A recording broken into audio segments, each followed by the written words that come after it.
NEET தேர்வு முறைகேடு புகாரை அடுத்து மத்திய அரசு அமைத்துள்ள உயர்மட்ட குழுவிற்கு தலைமை நீதிபதி அமர்வு வழிகாட்டுதல்களை வழங்கியிருக்கிறது. கூடுதல் விவரங்களை நிர்வாக ஆசிரியர் மகாலிங்கம் வழங்க கேட்கலாம். மகாலிங்கம், வணக்கம். இது குறித்தான முழு விவரங்கள். வணக்கம்.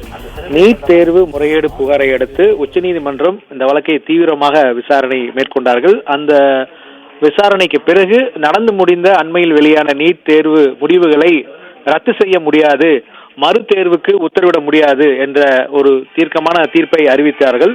இந்த நிலையில் இன்று தலைமை நீதிபதி சந்திரசூட் தலைமையிலான அமர்வு மேலும் சில வழிகாட்டுதலை வழங்கியிருக்கிறார்கள். நீட் தேர்வில் சில பிளிப் பிளாப் இருக்கிறது, சில குளறுபடிகள் இருக்கின்றன. அந்த குளறுபடிகள் நிர்வாக ரீதியில் இருக்கிறது, தேர்வு நடத்தும் முறைகளில் இருக்கிறது. எனவே அதையெல்லாம் களைய வேண்டும் என்ற புதிய வழிகாட்டுதலை வழங்கியிருக்கிறார்கள். அதில் மிக குறிப்பாக கவனிக்கப்பட வேண்டியது சைபர் செக்யூரிட்டி அமைப்புகளை அதில் பயன்படுத்த வேண்டும். வினாத்தாள் கசிவு என்ப ஒரு விஷயத்தை ஏற்படாத வகையில் நவீன தொழில்நுட்பங்களை கையாள வேண்டும். இப்படி பல்வேறு குறிப்புகளை கொடுத்திருக்கிறார்கள்.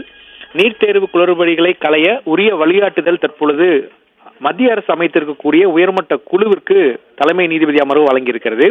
வரும் செப்டம்பர் 30 இந்த உயர்மட்ட குழு அறிக்கையை தாக்கல் செய்ய வேண்டும். அந்த உயர்மட்ட குழுவினுடைய அறிக்கையை 2 வாரங்களுக்குள் ஆலோசித்து நடைமுறைப்படுத்த வேண்டும் என மத்திய கல்வித்துறைக்கு நீதிபதிகள் உத்தரவிட்டிருக்கிறார்கள். அதே போல நடந்து முடிந்த நீட் தேர்வில் குளறுபடி காரணமாக தேர்வு முடிவை ரத்து செய்ய வேண்டும் என்ற பலர் மனு தாக்கல் செய்திருந்தார்கள். அதை விசாரணையும் நீதிமன்றம் நடத்தியது அந்த மனுக்கள் மீது.